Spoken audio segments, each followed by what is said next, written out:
The overpowered mentor trope is like the oldest trick in the book. Saying the main character has a mentor, okay? But hear this, the mentor is also incredibly broken and inspiring, is about as novel as the concept that a YouTuber that you've been watching and looking up to for 6 years turned out was a horrible person behind the scenes and did unspeakable acts that would get my video demonetized to hell if I even completed this analogy. Now, don't get me wrong. There is something beautiful in tropes, okay? Tropes only become tropes because they're awesome. If they were never great to begin with, well then, they've never become a trope. Unless it's just to sell plushies and toys and merch, which is why Boruto exists. Yeah, terrible sequels, that's a trope that exists for monetary purposes. Cool plot point things, those tropes only exist usually because they're good. So, overpowered mentors. They're really common, they're everywhere. I want to narrow your attention down to a single overpowered mentor that I think does it differently than everyone before and since. I am talking about Red Hair Shanks from One Piece. Now, ironically speaking, people love One Piece, and so many stories ever since One Piece are copying off One Piece. The One Piece formula is something that people have been trying to amalgamate into different forms of media for the last 20 years because One Piece is incredibly successful and a damn good story. The question is, why does Shanks still stand out as a mentor character above mentor characters? And that question is what we're going to be tackling in this video.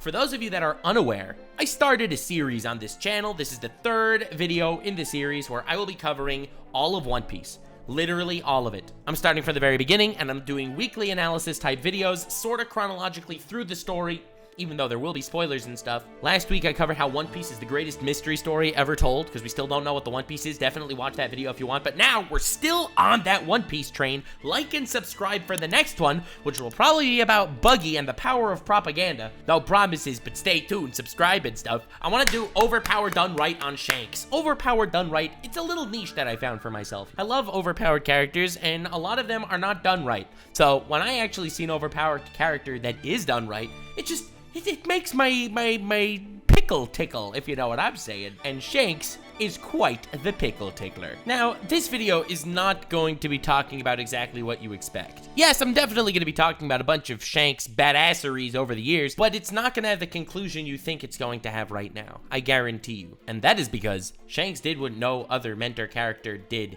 ever. A mentor character's role is to keep the hero's blood flowing, right? The point of a mentor character is to turn the hero from a zero to a hero. That's kind of the point, right? Maybe someone that he could learn ideologies from. Maybe someone that they could look up to and grow and have them in mind and eventually surpass and fulfill their mentor's dreams in some way. So I'm going to go ahead. I'm going to list a bunch of mentor characters right now. And none of these mentor characters that I'm about to mention are bad. In fact, a lot of them are really awesome. But Shanks does not fill the role of a mentor character like anyone else does. When I think mentor characters, I think Jiraiya, okay? Overpowered, done right for totally other reasons. Someone whose legacy lives on in Naruto that Naruto eventually needs to surpass and complete his character arc, okay? Literally the same with All Might from My Hero. Same exact deal there, minus the culture. I guess Yoda from Star Wars or Iron Man from Marvel Cinematic Universe, Izumi Curtis from FMA, Master Roshi from DBZ, Genkai from Yu Yu Hakusho, Biscuit from Hunter x Hunter, the list goes on. Okay, this isn't a video talking about the best mentor characters, but I'm sure that just by me mentioning all of these characters, you already can understand the underlying thread that connects all of these guys. Their goal is to make the main character someone that can maybe surpass them, carry on their legacy, save the world, etc., etc. It follows this trend. One Piece does not follow this trend. There is not a single ideal that Shanks places on the shoulders of Luffy. Shanks is not trying to mold him, he's not trying to teach him, he's not trying to make him a different person. He's not trying to create a prodigy of sorts to accomplish what he couldn't. In fact, unlike every other mentor character, no one understands Shanks. I love this realization. I've mentioned this to people in the past and they're like, wait a second, hold up, wait a second, hold up, wait a second, hold up. Every other mentor character introduced, we introduce the mentor character and we understand the mentor character, all right? All Might's the #1 hero, is trying to beat the bad guys, and that's literally his thing. We introduce him into My Hero Academia as that guy. Deku wants to become the next hero, so he asks him to train him. He decides to train him for whatever reason. He ends up becoming a mentor-student kind of deal spiel going on. Not once does our opinion or understanding of All Might throughout the course of My Hero Academia actually change. Yes, we understand different struggles he went through, we build on his character. You don't get any 180s, you don't get any twists, you don't get any like massive revelations of who this guy actually is. You never for a moment even doubt his integrity. He's the mentor character. And the same could be said for so many others that I just mentioned, you know? Izumi Curtis from FMA is introduced as this badass, epic lady, okay? She trained at an owl, she's epic at freaking alchemy, okay? She's morally direct, and she's also extremely fierce. That's the character that's introduced to us, and that character does not waver for a moment throughout the entirety of the story. Is that a bad thing? Absolutely not. Does that sound like Shanks to you? I could go on and on for every mentor character. The mentor character trope is they are throwing an ideal at you, and that ideal is unwavering throughout the course of the series. That is what a mentor character is supposed to be, and that is the opposite of what Shanks turned out to be. Let me tell you something about Shanks, okay? We still don't know anything about it. If you tell me that there's a plot twist, Shanks ends up becoming a bad guy, I would be like, oh my god, that is an amazing plot twist that I thought about before.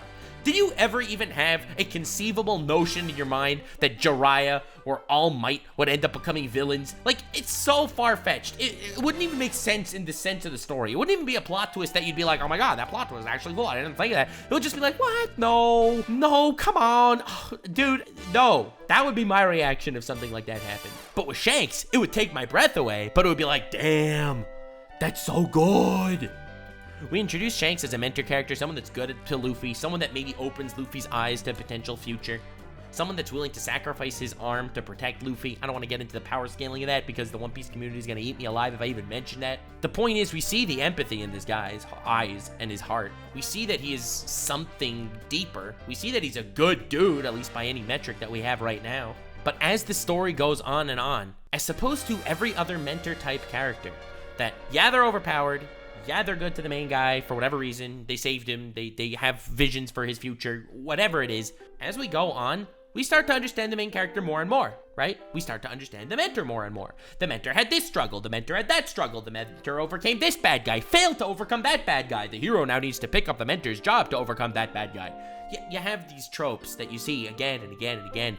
And the point is, as the story goes on, we have a mentor, and we start to understand him more and more and more. And this is totally logical. We're just expounding on a fleshed out character and making them more fleshed out. That's cool. With Shanks, as the story goes on, you understand him less and less and less. The vision of Shanks that you get from the very beginning of the story is this guy, he's good, he likes Luffy, he cares about him for whatever reason. Luffy eats the fruit that he stole. Haha, okay. This guy sacrifices an arm to protect Luffy. As the story goes on, you start to see things that he does, and you start to recognize that this dude is a lot more than just some good pirate dude that wants to keep the peace.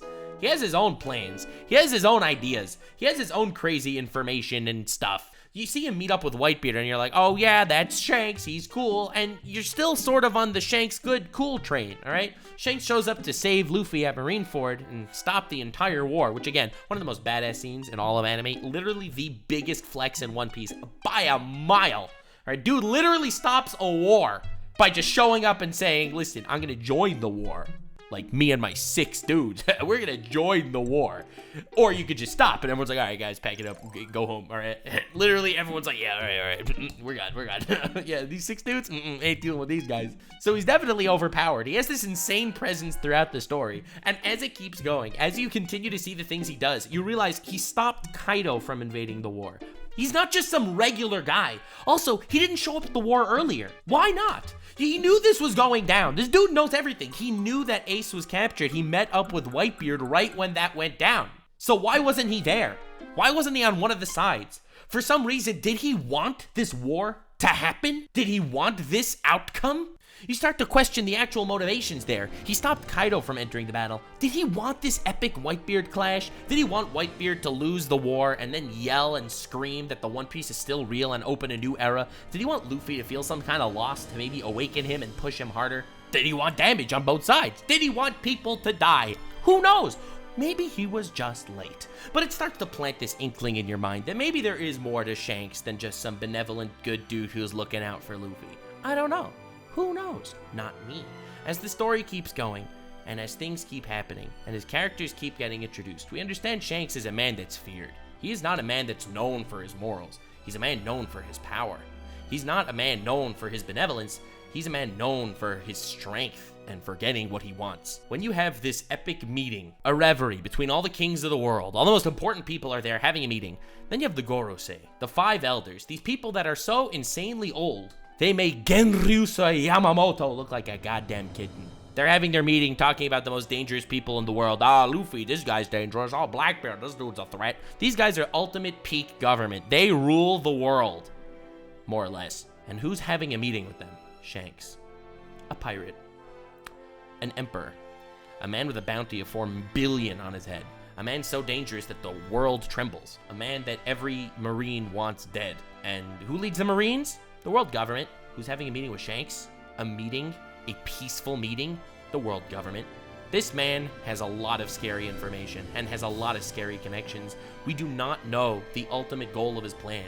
Maybe the reason why he kept Luffy alive is because he worked so hard to get that gum fruit, allegedly. That Sun Nika god fruit. And Luffy ate it. And now they want to keep Luffy alive because he has that Sun God Nika power. They don't want to need to, get rid of him, and they need to find that fruit again. I don't know. I don't know if the actions that Shanks were taking throughout the entire story were purely benevolent. And that's the beauty of Shanks.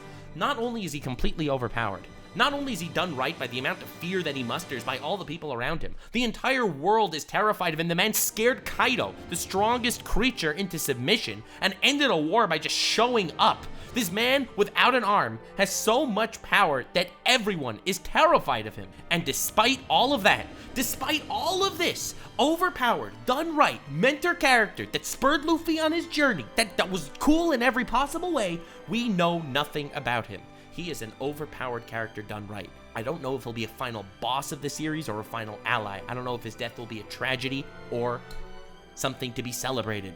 This is a man shrouded in mystery, and unlike every mentor so far, in anything I've ever seen, where we understand the ideals, the morals, and the guy, and then we just flesh him out more, this is a character that we thought we semi-understood, and as the story keeps going, we understand him less and less and less. If this video didn't blow you away, then, well, honestly, I mean, cool. You're really good at analyzing media. If it did blow you away, leave a like, subscribe, and share it around. Another One Piece video is coming next week. I'm telling you, doing this weekly. It's gonna be crazy. Thank you so much for watching. I hope you did enjoy.